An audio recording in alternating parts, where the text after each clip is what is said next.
Assalamualaikum warahmatullahi wabarakatuh. Anak-anakku sekalian, pada kesempatan video kali ini saya akan menjelaskan materi tentang ghadab dan bagaimana cara menundukkannya. Ghadab sendiri diambil dari lafadz bahasa Arab yang memiliki arti marah atau pemarah. Sedangkan marah sendiri memiliki pengertian yakni merasa tidak senang dan panas hati karena suatu peristiwa atau sebab-sebab tertentu.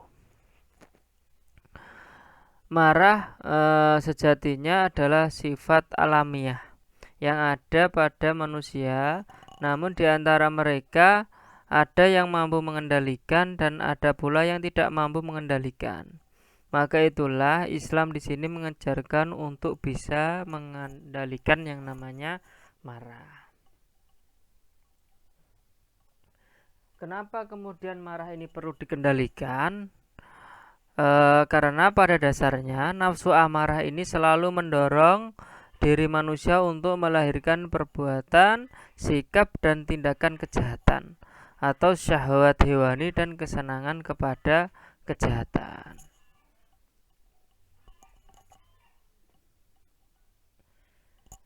Kita memang memahami bahwasannya sifat marah merupakan tabiat manusia karena memiliki nafsu yang cenderung ingin selalu dituruti dan tidak mau ditolak keinginannya. Nafsu amarah adalah satu musuh dalam musuh batin, yaitu nafsu yang selalu memerintahkan kepada keburukan dan jauh lebih berbahaya dibandingkan musuh-musuh yang lainnya. Maka dalam hadis riwayat Abu Daud yang artinya sesungguhnya amarah itu datangnya dari setan dan setan diciptakan dari api. Api akan padam dengan air apabila salah seorang dari kalian marah, hendaklah berwudu. Pada hadis ini dijelaskan bagaimana cara mengendalikan atau menundukkan marah, diantaranya dengan berwudu. Tapi ada poin yang lain dijelaskan bahwasannya marah di sini datangnya dari setan dan setan sendiri diciptakan daripada api. Di samping itu, sifat marah merupakan bara api yang dikobarkan oleh setan dalam hati manusia untuk merusak agama dan diri mereka sendiri. Karena dengan kemarahan seseorang bisa menjadi gelap mata sehingga melakukan tindakan atau mengucapkan perkataan yang berakibat buruk bagi dirinya. Ini salah satu di antara dampak daripada mengikuti nafsu marah. Oleh karena itu, kita perlu senantiasa bertakwa kepada Allah meskipun tidak luput dari sifat marah, akan tetapi karena selalu berusaha melawan keinginan nafsu sehingga mampu meredam yang namanya sifat atau nafsu marah itu sendiri. Maka dalam Quran surat Al-Imran ayat 134 yang artinya yaitu orang-orang yang menafkahkan hartanya baik di waktu lapang maupun sempit dan orang-orang yang menahan amarahnya dan memaafkan kesalahan orang, Allah menyukai orang-orang yang berbuat kebajikan. Pada ayat ini dijelaskan bahwasanya Allah ini menyukai orang-orang yang berbuat kebaikan atau kebajikan. Seperti apa? Di antaranya adalah menahan amarah.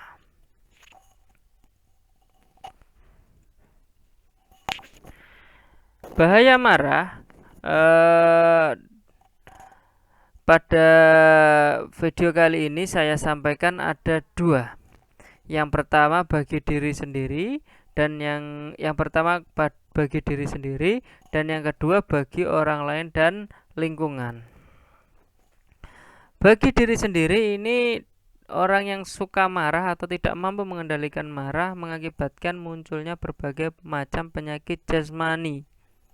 Jadi mampu atau dapat membahayakan kesehatan tubuh. Di antaranya adalah dapat menaikkan tekanan darah sehingga tak heran beberapa orang ini memiliki peluang yang namanya serangan jantung. kemudian letih atau lelah. Jadi orang yang marah ini membutuhkan energi yang banyak, sehingga selesai marah dia akan merasa letih. Yang ketiga adalah sulit tidur. Jadi orang yang tidur dalam keadaan marah, maka tidurnya tidak akan nyenyak. Dan yang terakhir adalah depresi. Jadi orang yang menyimpan rasa marahnya berujung pada depresi yang akan menimbulkan penyakit yang lain pada diri. Kemudian yang kedua adalah efek bahayanya terhadap orang lain dan lingkungan. Ya. Efeknya apa? Yang jelas akan menimbulkan masalah, bukan menyelesaikan masalah. Di antara yang lain adalah dapat merusak hubungan, baik hubungan pertemanan atau keharmonisan keluarga, bahkan dapat merusak lingkungan, ya, akibat daripada meluapkan emosi atau nafsu amarah. Bahkan kejahatan-kejahatan yang terjadi ini salah satunya adalah mengikuti yang namanya nafsu amarah. Maka setelah selesai dia meluapkannya, dia akan menyesal. Inilah yang namanya permainan daripada setan. Selanjutnya, cara menundukkan marah atau ghadab. Yang pertama adalah berdasarkan hadis yang diriwayatkan Ahmad. Nabi Muhammad SAW bersabda, jika seorang di antara kalian marah ketika berdiri, maka hendaklah ia duduk. Apabila marahnya tidak hilang juga, maka hendaklah ia berbaring. Jadi ketika marah dalam keadaan berdiri, lebih baik kita duduk. Kalau masih merasa marah belum hilang, maka kita hendaklah berbaring. Sedangkan menurut Syekh Said Nada, karena marah ini berasal dari setan, maka dianjurkan untuk berwudu atau mandi. Kalau tadi di slide sebelumnya saya sampaikan dengan cara berwudu, apabila beberapa cara yang ini tadi, rasa marah itu tidak kunjung hilang. Adapun cara menundukkan marah yang lain, yang pertama adalah riyadhah atau latihan. Maksudnya adalah sifat-sifat tercela ini, ya, untuk menundukkannya itu perlu yang namanya sebuah latihan atau kebiasaan. Riyadhah yang diperlukan diantaranya adalah dengan mengetahui akibat-akibat buruk daripada sifat-sifat tersebut. Di antaranya adalah ketika kita memahami bahwa sombong itu jelek, maka kita perlu menundukkannya dengan yang namanya perilaku tawadhu.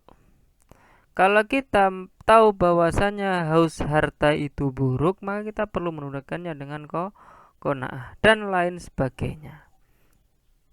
Selain itu, latihan-latihan yang lain adalah memperbanyak zikir, kemudian membaca ta'awud, memohon perlindungan dari godaan setan, kemudian beristighfar, bahkan latihan untuk senang memberikan maaf. Ini beberapa cara.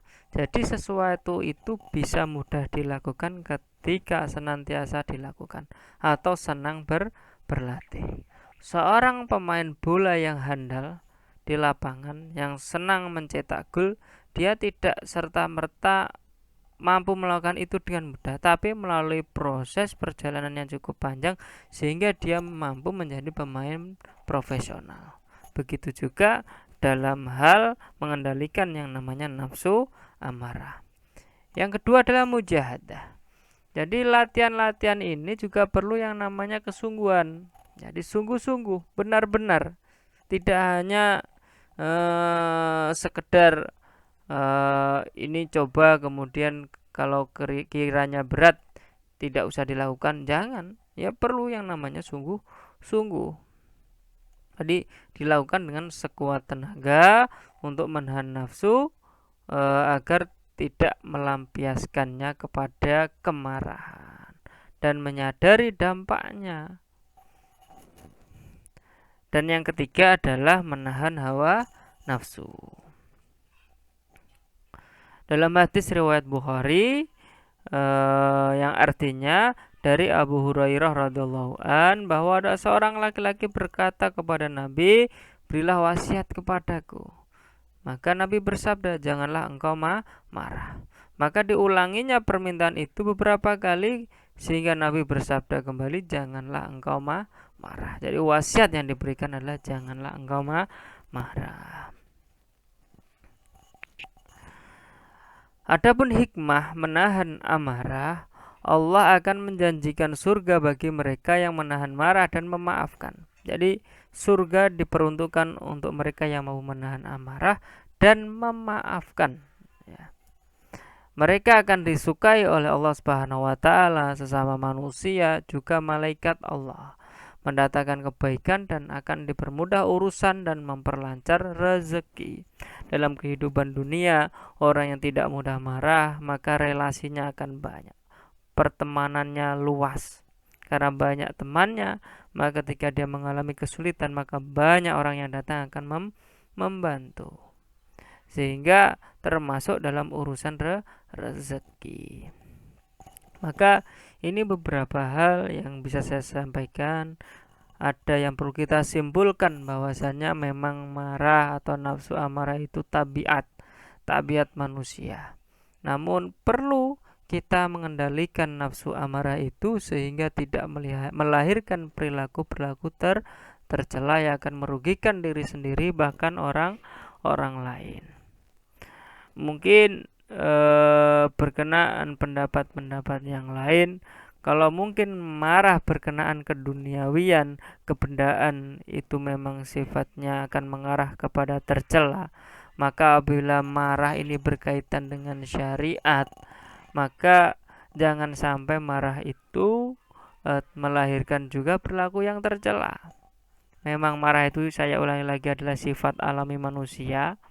Ya, ini contohnya apabila kita melihat mushaf dibakar oleh orang menghina agama Islam, kita mungkin marah, tapi jangan sampai marah kita ini melahirkan perilaku tercela. Contohnya apa? Karena kita marah, kita tangkap itu orang, kemudian ganti kita bakar. Itu kan melahirkan perilaku tercela. Karena sebenarnya itu tidak pernah dicontohkan daripada Rasul kita Muhammad Sallallahu Alaihi Wasallam. Kurang lebihnya mungkin itu yang bisa saya sampaikan. Saya akhirul kalam. Wassalamualaikum warahmatullahi wabarakatuh.